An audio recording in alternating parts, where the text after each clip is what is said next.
So I pushed the easy button and I'm assembling a stewmac dreadnought kit. So one of the things you want to do while you're building these is test the tap tone. Make sure you get a nice drum-like tone when you tap it. And so see if you can hear this. What you're looking for is a nice ring, a nice with a good amount of sustain.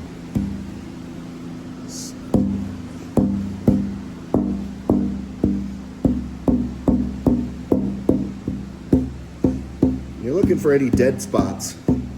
I got a slight one there and another one right here-ish. And so what I'm gonna do off camera is I'll probably take a chisel and shave down in the areas of those dead spots to hopefully open up that top a bit, make it flex a bit more, and hopefully give it more ring.